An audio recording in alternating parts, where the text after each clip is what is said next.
He only came back to grab a folder, that's all. A quick stop between flights, in and out, like always. But the second Jack Edward opened the door, he stopped breathing. There, in the living room, his sons, Finn and Liam, were curled into the lap of the maid, eyes closed, smiles soft, cheeks pressed to hers like they'd always belonged there. No cameras had prepared him for this, no staff reports, no quiet updates from the housekeeper. What he saw broke him, not with rage, not with fear, but with the sudden ache of realizing he hadn't been here, not in the room, not in their lives, not in his own heart. And what was worse, they were finally okay, without him. Grief didn't just visit Jack, it gutted him. When Melissa died, something in him went dark, still walking, still breathing, but gone. He stopped listening, stopped showing up, stopped believing that anything tender could survive a world so cruel. So he did what men like Jack knew how to do. He worked, he left, he built distance between himself and the ache. Trips turned into escapes, meetings became his medicine. Every flight away from home was one more mile between him and the life he no longer knew how to hold. The house ran like a machine, quiet, clean, empty. He hired everyone money could find, but no one stayed. Not because they weren't skilled, but because you can't fix a soul with checklists. And then came Christine James. She wasn't loud, she wasn't trained in trauma. She just came when they called and stayed when they asked her not to leave. And somehow, God used her silence like a song. That day, when Jack walked in and saw his sons wrapped in her arms, their tiny hands clutching her shirt like it was the only safe place in the world, something cracked. Because for the first time in months, he saw peace. Not the kind you schedule, not the kind you earn, but the kind God places quietly in the hands of those who show up and stay. Jack didn't say a word. He couldn't. He just stood there, phone still in hand, world still spinning.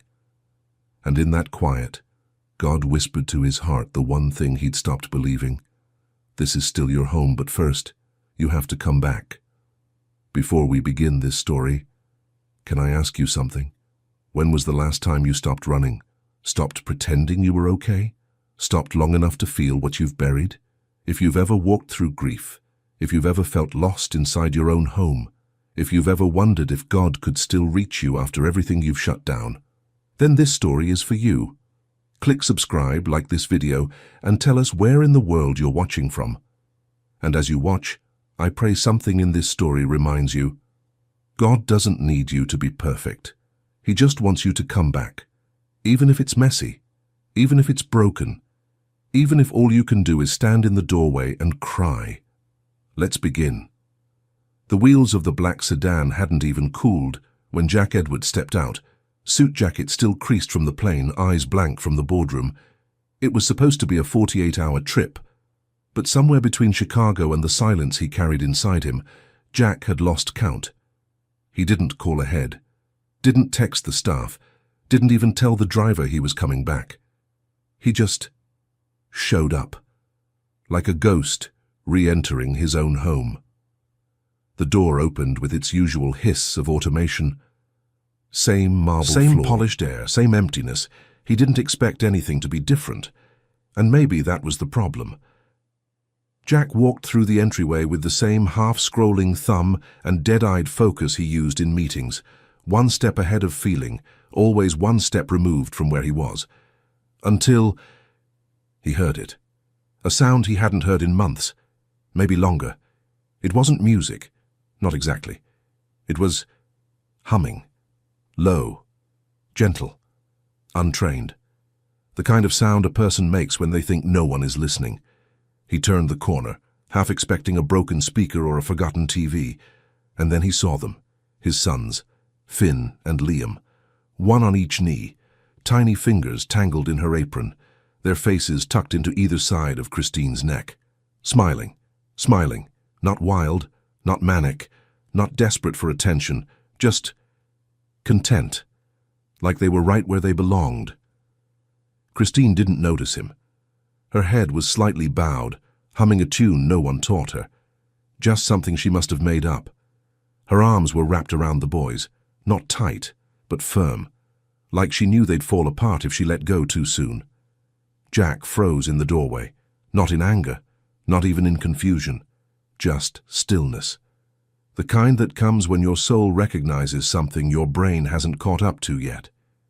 He didn't speak, didn't move. He simply watched. The boys breathed in sync with her chest, every rise and fall, every tiny sigh of safety, as if they'd found something sacred, and decided to stay. Something inside Jack cracked, quietly. Not like glass, more like ice melting around the edges. He hadn't seen them like this since Melissa died. Maybe not even before that, and God help him. He wasn't sure if he felt relief or grief or shame. Maybe all three. He looked down, realized his hand was still clenched around his phone. An unread message from a venture partner blinked at him. He didn't open it. He just turned slowly, backed out of the room like someone who'd walked into a chapel mid-prayer. No one had seen him, but something had seen him. He felt it. Upstairs, the hallway stretched longer than usual. He passed Melissa's music room without looking in, past the empty nursery chair he never sat in. He entered his office, but didn't sit. Just stood in front of the tall window, looking out across the cold, perfect lawn. A man with everything, and nothing. The silence in the house had always been his sanctuary, his fortress, his deal with the grief. But now it felt like judgment. Like every square inch of marble echoed a question he'd been avoiding. Where were you? Where were you when the boys cried in the night? When they reached for someone who wouldn't disappear by morning? Where were you when love asked for presence, not performance? Jack closed his eyes, and for the first time in months he didn't hear numbers or deadlines. He heard her, Christine, humming, steady, unhurried. He didn't know what song it was. Maybe it wasn't one. Maybe it was just a sound she made to tell two little boys, "You're safe now." And somehow, in a way he couldn't explain, he knew it wasn't just for them. It was for him, too. She hadn't seen him in the doorway, hadn't heard the soft click of the front door behind him. But still, she held them, still humming, still here. And as Jack turned away, quietly, almost reverently, something inside him whispered what he didn't yet know how to say, "Don't leave." That night Jack stood over the sink long after the dishes had been cleared. He hadn't touched his dinner, didn't remember sitting down. The house had grown quiet again, but this silence wasn't clean anymore. It was thick, full of questions he wasn't ready to ask. Christine was somewhere down the hall, settling the boys for bed. She always moved quietly, like someone who knew the cost of peace and didn't want to waste it. Jack stared out the kitchen window. It was raining lightly, the kind of soft drizzle that barely kissed the glass but carried its own kind of ache. He didn't usually notice things like that, but tonight he did. Earlier, he had reviewed the security footage. He didn't know why. Maybe he needed proof that what he saw was real. Maybe he needed a reason to feel angry. He clicked through the hours he'd been away, expecting something. What he found was silence, not emptiness, but peace. Christine reading to the boys in the living room. No big voices, no overstimulated noise, just quiet rhythm. She didn't force them to sit. She didn't demand focus. She waited until one of them crawled closer on his own, and then the other followed. She turned the pages slowly. Even when they lost interest, she kept reading aloud, her voice steady, as if presence mattered more than performance. In another clip, Liam cried when Finn took his toy. Christine didn't correct, didn't scold. She bent down, eye level, and whispered something he couldn't hear. Liam stopped crying, not because he was told to, but because he was understood. Jack clicked out of the footage, closed the laptop, pushed it to the other end of the desk like it had said something he wasn't ready to hear. He couldn't stop thinking about one thing. What if all this time he'd been giving his children structure but not love? What if love looked different now? Messier, quieter, softer than he knew how to be. Later that evening, he knocked gently on the boy's door. It wasn't something he did. Christine opened it halfway. Her voice was low. "They're asleep." He nodded, unsure why he'd come. Her apron was folded over one arm, her shoes already off. Hair tied back loosely, a smudge of flour on her wrist. She didn't look like someone important. She looked like someone willing. That unsettled him more than he could say. "I watched the footage," he said. Christine didn't flinch. "I know," she replied, with a strange kind of peace. "You always do." He should have been offended. He wasn't. Jack looked at the floor, then back at her. "They're close to you." She nodded. "I know." "And you never crossed a line?" Her eyes met his, warm, clear, not defensive. "I didn't draw any," she said. "I just stayed when they asked me not to leave." It was such a simple sentence, but it hit him like a weight he didn't see coming. She didn't push her way in. She didn't perform motherhood. She just stayed. And somehow staying had rewritten the atmosphere of a house built on grief. The next morning, Jack typed something, a document, household policy revision. He listed rules, logical ones, professional boundaries, no personal involvement, no emotional dependency, no bedtime singing, no calling staff by affectionate names. At the bottom, he added, "Maintain structure at all times." He paused, stared at that line like it meant something holy. It didn't. He emailed it to Christine. Subject line, "Protocol, effective immediately." She found it that afternoon, read it quietly in the laundry room, beneath the hum of the dryer.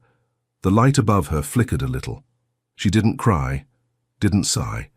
She just pulled a pen from her apron pocket, folded the printed copy back neatly, and scribbled one line beneath his signature space. "Structure only works when someone stays." Then she left it on the edge of his desk, beside a cooled cup of coffee he'd forgotten to drink. That night she followed the rules. She didn't sing, didn't kneel to meet the boys' eyes, didn't hold their hands when they whimpered in their sleep. By dinner, Liam was in tears. Finn had spilled juice and refused to be comforted. Jack watched from the hallway. Christine sat still on the couch, present but quiet. No rebellion, no reaction, just stillness. And even in that stillness, Jack saw it. She wasn't obeying. She was showing him something. He just didn't know what yet. That night, the house didn't rest. Not really. The lights dimmed, the doors closed, but the air still felt wrong. Too still, too clean, too quiet in all the places where love used to live. Christine folded laundry with the same steady hands, not because the rules deserved obedience, but because the boys still needed someone who wouldn't leave. And Jack. Jack sat in his office, staring at the line she'd written across his rules. Structure only works when someone stays. He read it again, then again, and still. He couldn't answer it. The memo was taped to the fridge before breakfast, crisp white paper, perfect black ink, signed with Jack's initials at the bottom like a contract he couldn't break. Christine read it in silence, her fingers smoothing the edge of the page once. Then again. No personal affection, no unnecessary contact, no humming, no emotional dependency. Maintain professional distance at all times. The list ended with one line. Structure is stability. She didn't say a word, just turned toward the counter, picked up the boys' breakfast bowls and carried them to the table with the same calm hands. But her silence felt different that morning. Not empty, just restrained. Finn and Liam were already waiting, still in their pajamas, hair tousled from sleep. Liam had his sock on backwards. Christine noticed, but she didn't kneel to fix it. She placed their bowls gently on the table. Oatmeal, 2 spoons, no fruit this time. And then she stood. Not close, not far, just present, like a lighthouse seen across fog. "Eat while it's warm," she said softly. The boys blinked up at her. Finn reached toward her scarf, the green one she always wore. She stepped back. "No touching, sweetheart," she said, then paused, correcting herself. "Finn." Upstairs, Jack stood by the railing, watching. He could hear everything. The quiet clinks of spoons, the absence of song. It was working. The house was calm, orderly, and yet something inside him felt colder than it had the night before. Later, Christine found the twins in the hallway outside the playroom. They weren't fighting. They weren't laughing. They were just sitting there, shoulder to shoulder, backs pressed against the wall. Liam looked up at her. He didn't cry. He didn't ask. He just looked, like he was waiting for something he no longer had the words to ask for. She sat near them, not with them. She didn't sing. She didn't reach for them. She just stayed, quiet, compliant, still. By lunchtime, the silence had thickened. It wasn't peaceful anymore. Christine served sandwiches without humming, without the usual stories she told about clouds or birds or basil seeds. Finn didn't touch his plate. Liam whispered something, but not to anyone in particular. Jack sat at the far end of the table, phone beside him, unread emails open. He watched them, and for a split second he saw it. His sons, frozen in a house that was too clean to hold them. That evening, Christine slipped a folded piece of paper onto Jack's desk, the same memo, her handwriting beneath his signature. Just one line. Structure only works when someone stays. She didn't knock. She didn't ask to explain. She left it there and walked away. That night, Jack didn't sleep. He lay in bed with the lights off, the silence humming in his ears. He could still see Liam's hand reaching across the table that morning. No one had taken it. Not her. Not him. He hadn't even moved. He turned to the side. Melissa's pillow was still there, still untouched after all these months. He used to think it was a way to honor her.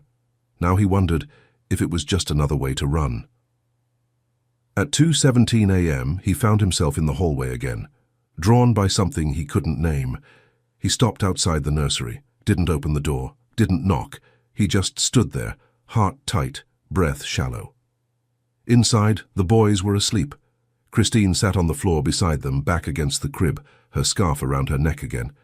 She was humming, soft, steady. The tune barely touched the air. But it was there. She had broken the rules. And Jack was glad she did. The memo was still taped to the fridge, untouched, unread, unfelt. But in the nursery, where two small boys slept without fear and a woman hummed songs that had no name, a different kind of rule was being written, one made of breath, of presence, of grace. And Jack, still standing at the door, knew this time he wasn't looking at a breach of order. He was looking at something that might save them all. Jack watched more now. Not from behind emails, not through camera feeds, but with his eyes. His own eyes. Noticing things he hadn't noticed before, like how Liam pressed his thumb against the edge of the table when he was scared, or how Finn paused mid-step when someone raised their voice, even a little. He wasn't sure when he'd stopped looking, but now he couldn't stop. Christine had started singing again, not always, not loudly, but just enough. Soft melodies in the hallway, half-hummed lullabies while folding clothes, songs with no name, no words, just warmth. She never asked permission, and Jack never told her to stop. One evening, he stood just outside the kitchen. She didn't know he was there. Finn had spilled juice, a slow orange stream across the floor. Liam looked ready to panic, lower lip trembling, hands clenched into his shirt. Christine didn't scold. She didn't rush. She crouched down to the boy's level, voice steady. "Let's breathe," she whispered. "Big belly breaths, okay? In and out." Liam mirrored her. Finn followed. 3 breaths, 4, 5. The room calmed. Then, without a word, Christine handed Finn a small towel, held his hand over the mess, and waited. He wiped it once, then again. She nodded. "That's it. We clean up together." Not Jack because blinked. It was profound, but because it was so simple. No lectures, no fear, no raised tones, just presence. Later that night, he stood at the bottom of the stairs, one hand resting on the banister. Diane passed behind him with a laundry basket, her steps slow. "You've been quiet," she said gently. Jack didn't answer right away. Then, Finally, she never raises her voice. Diane nodded. Doesn't have to.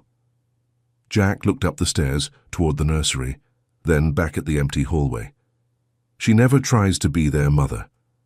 No, Diane said, setting the basket down. She just loves them like someone who remembers what it's like to be small. The next afternoon, Christine asked for 10 minutes of his time at the dining room table. No contracts, no staff in sight, just paper, a pen, a cup of tea between them. I've drawn up a structure, she said quietly. Jack lifted an eyebrow. For what? For the house, she replied. But not just the house, for the people in it. She slid the paper toward him. It wasn't complicated. A weekly rhythm, simple roles for each staff member, clear breaks, boundaries, and one request, written at the bottom in calm, clean handwriting. One night a week you're here, not as the boss, as their father. Jack stared at the page, the weight of those words pressed into his chest. He looked up. Christine met his eyes. No challenge, no push, just stillness. He cleared his throat. That's ambitious. Christine's mouth curved slightly. So are your quarterly projections. He didn't say yes, but he didn't say no.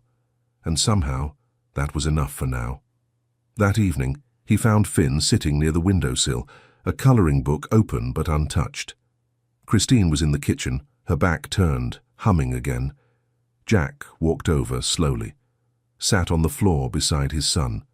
Finn didn't look up, but he leaned gently into Jack's side, just enough to be felt, not enough to make a sound. Jack didn't speak, didn't move away, just sat there for a while. And that was new.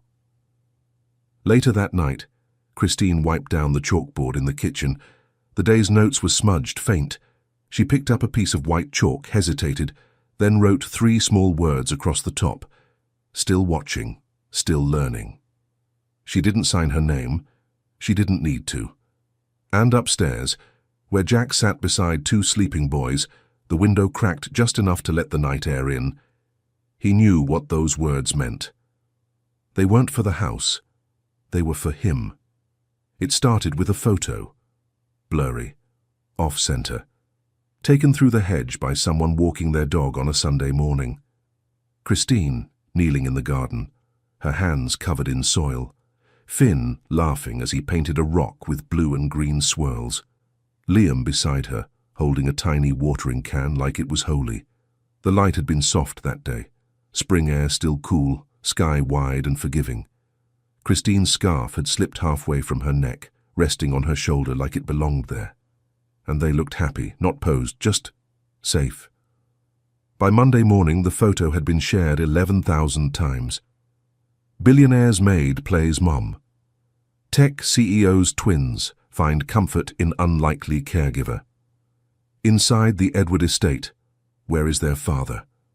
The words didn't bother Jack at first. He didn't even read them. He saw the picture, he recognized the moment, and it hurt. How beautiful it was. Because he hadn't been in it. Christine found out by accident. A phone left unlocked on the laundry counter. Diane's screen lit up with a headline before it dimmed.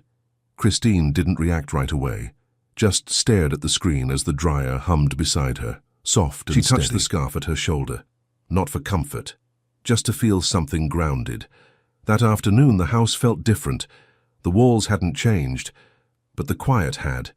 It wasn't peace anymore. It was caution. Jack called a meeting. The PR team suggested a statement. We'll clarify her role, someone said. Reframe the narrative, another added. Protect the family brand.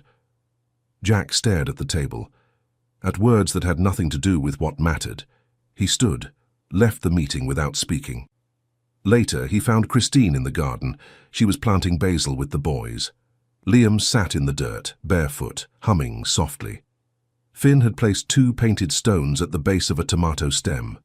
Jack watched from the edge of the patio, not stepping in, not interrupting, just watching. When the boys went inside for snacks, Christine remained, brushing soil from her hands. You saw it? She asked quietly, still facing the garden. I did. She nodded. So did everyone else. A pause. Jack stepped closer, still not near enough to touch it. This moment, this woman, this wound. They want a statement, he said. Christine finally looked up. And what will it say? Jack hesitated.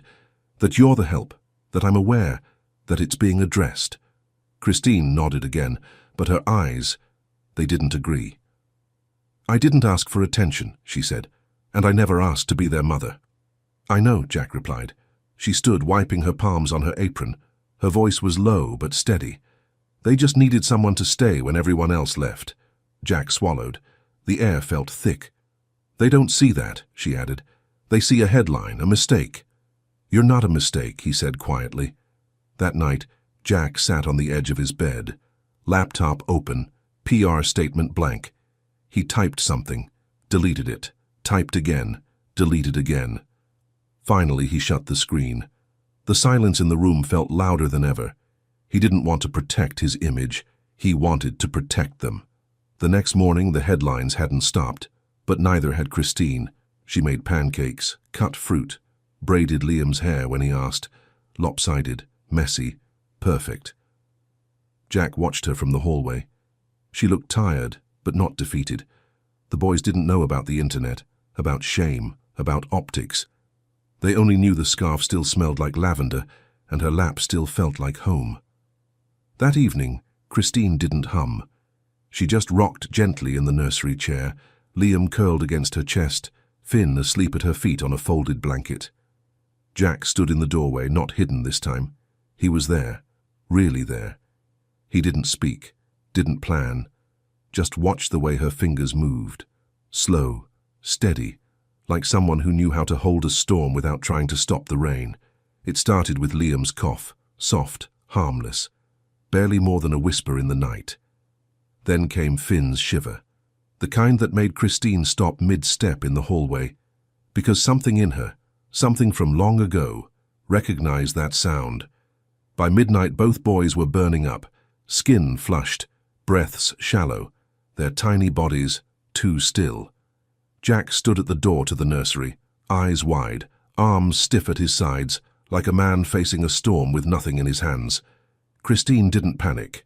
She moved calmly, quietly, placing cool cloths on their foreheads, checking pulses, whispering comfort like a prayer she knew by heart. When Finn whimpered in his sleep, she leaned in. I'm here, she breathed. I'm still here. Jack watched. Something in his chest tightened. Not panic, not control. Helplessness, the kind he had no system for. At 2:08 a.m., he finally stepped in, stiff, unsure, eyes hollow. What do I do? He asked. Christine didn't look up. She just handed him a wet cloth and pointed to Finn's cheek. Cool him gently. Keep your hand steady. He knelt, awkward, like his knees forgot how to hold weight. His hands shook. I don't know how to do this, he whispered. Christine didn't correct him. She didn't fill the space with reassurance. She just said the words that mattered. You don't have to know. You just have to stay. The room was warm, dim. Liam stirred in his fever sleep. Jack reached for him, and the boy, barely conscious, turned toward the sound of his father's breath. Not his words, not his touch, just the breath. Jack sat down hard on the floor and didn't leave. At 3:17 a.m., Christine leaned back against the wall. The boys were still burning, but their breathing had steadied. Jack's shirt was damp with sweat.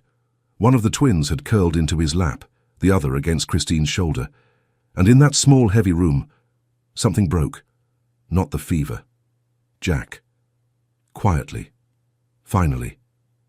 He bowed his head, pressed his hand against his eyes, and let the grief come. Not loud, not messy, just real. The tears weren't for Melissa. They were for everything that came after. The numbness, the silence, the way he'd left the house but never really left the pain. Christine looked over, didn't say anything. Just reached across the rug and placed her hand over his, not as comfort, but as permission. You're allowed to feel this, and still stay. By dawn, the fevers began to drop. The room smelled of lemon balm and damp cloth. Sunlight touched the windows without asking for anything. Christine sat in the rocker, eyes closed, one hand resting on Liam's back. Jack hadn't moved. Finn was still asleep against his chest. The world was quiet, but not empty. Later, Christine walked into the kitchen. She didn't speak, didn't make noise. She picked up a piece of chalk and wrote 3 words on the board above the stove. Everyone stayed. No signature, no explanation, just that. Jack stood in the hallway, watching her hand leave the board. He felt something rise in his chest, small, unfamiliar. Not relief, not pride. Something softer, like belief. Beginning again. The house had never been this quiet, not even after the funeral. But this silence didn't feel like absence, it felt like surrender, like presence that no longer needed to be explained. And as Jack turned back toward the nursery, his sleeves still damp, his chest still aching, he whispered to no one in particular, "I stayed." As if saying it out loud might make it real, the fever broke, but something else stayed broken. Not in the boys, not in Christine, in Jack. The morning after, the house moved slowly. No meetings, no press calls, no scheduling apps buzzing. Just warm toast, 2 blankets on the floor, a cold cup of coffee no one drank.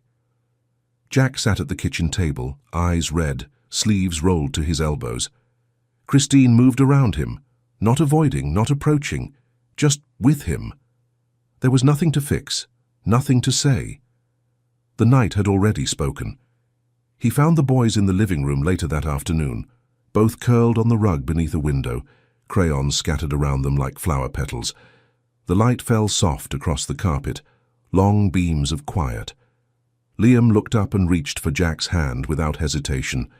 Jack sat down beside him, slowly, carefully, as if something holy had settled on this house and he didn't want to disturb it. He didn't speak. He just let Liam climb into his lap. Finn soon followed, and there, in that sacred hush of a room once ruled by control, he let them be close. Christine watched from the hallway for a moment. She didn't enter, didn't interrupt. She just smiled, small, tired, real, and walked back to the kitchen. She had started something, but she didn't need to own it. She only needed to keep holding space. By evening, the quiet was starting to feel like peace, until the black car pulled up, and Victoria stepped out. Jack's mother hadn't visited since Melissa's funeral. Too many headlines, too much grief, too many reasons to stay safely distant. But now, with stories spreading and photos still circulating, she'd arrived. Silver hair pinned tightly, pearls like armor, shoes that didn't tolerate carpets. She walked into the house without knocking, the kind of entrance built from old money, old pain, and a voice that had always been listened to. Christine was in the kitchen with the boys, washing grapes. Victoria stopped in the doorway. "This is the woman?" Christine turned. "Hello." Victoria didn't answer. She turned to Jack instead, her voice sharp enough to chill the room. "You've let this go on long enough." Jack didn't flinch, didn't defend. He looked down at the boys, Liam holding a paper towel with 3 grapes inside, like it was something precious. Victoria crossed her arms. "This is inappropriate, Jack. You know how this looks." "She's not pretending to be their mother," he said. "No," Victoria replied. "She's something worse. Confusing, unprofessional, emotional." Christine said nothing. She picked up a dish rag, folded it once, then again. Stillness was her defense. Jack knelt beside the boys. He wiped Finn's hands gently, then looked back at his mother. "She's the only one who didn't leave." Victoria blinked. Jack stood. He didn't raise his voice, didn't posture. He simply said the truth. "We're not trading their peace for your approval." That night the house was quiet again, but it wasn't fragile anymore. It was firm. The boys were asleep by 8. Christine sat on the nursery floor, sorting blocks and broken crayons into a small box. Jack stood by the door, unsure whether to speak. She looked up. "You didn't have to say that," she said softly. "I did." Christine smiled. Tired, kind, not triumphant. "Most people don't." Jack walked in, lowered himself to the rug. His knees cracked. His tie was still on. He picked up a red crayon. "You're not most people," he said. The hallway light stayed on later than usual that night. No one said why. No one turned it off. The carpet held the shape of where they'd sat, crayon marks, warmth pressed into its fibers, like evidence that something human had happened here. And though nothing dramatic changed, something quiet had. Jack had drawn his first line, not in ink, not in power, but in presence. And for the first time. He didn't look back. The headlines didn't stop, not even after the press team went silent. Not after Jack shut down interviews, declined statements, refused to spin the story. Still, the internet buzzed. Who is Christine James? A maid or a mother? Behind the Edward estate's closed doors. She ignored it, as she always had, until the letter arrived. It came folded in a plain envelope, slid beneath the back door during nap time. No name, no return address. Just one line in careful script. "We don't need your story framed. We just want the truth, and we'll give it room to breathe." It was signed by a local journalist, not tabloid, not loud, just a woman known for listening. Christine stared at it for a long time. She didn't answer right away. That evening, Jack found her in the garden. The boys were asleep. The basil had finally taken root. She sat on the bench alone, the envelope beside her. Jack didn't ask what it was.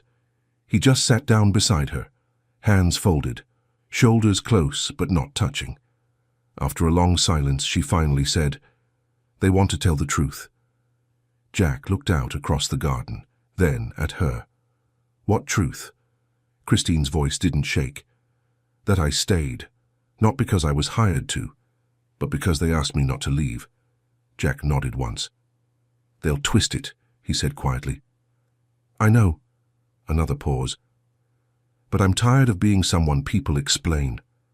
She looked at him then, clear, calm, brave. "I'm not their mother, but I am part of this house, and they know it. That should be enough." Jack didn't try to stop her, not this time. He reached over slowly and placed his hand gently over hers on the bench. "Then tell it," he said. "Your way." The article went live 3 days later. No pictures, no headlines, no viral spin, just a title that sat softly on the page. The work that holds the house. No quotes from Jack, no exposure of the children. Only Christine's voice. Measured, honest, quiet. She spoke of grief, of losing her parents in a fire, of raising her little sister on nothing but instinct and prayer, of silence, and staying. "I don't fix children," she wrote. "I don't replace mothers. I just stay in the room long enough for them to remember they're still loved." There were no interviews, no book deal, no follow-up. But something changed. A neighbor left a casserole at the gate.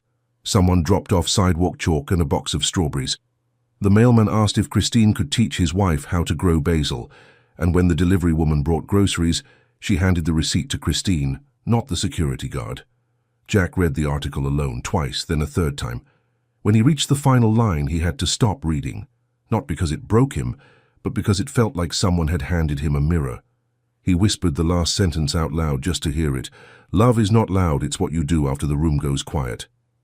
That night, Christine made pasta, and the boys stirred the sauce.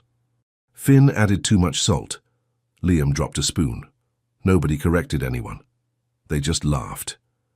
Christine wiped the counter. Jack set 2 small plates at the table, and the air, once sterile, heavy, felt lived in. Later that night, Christine found a small stone on the porch, painted, crooked. A child's hand had drawn a heart in red. Beneath it, a word in shaky marker. Home.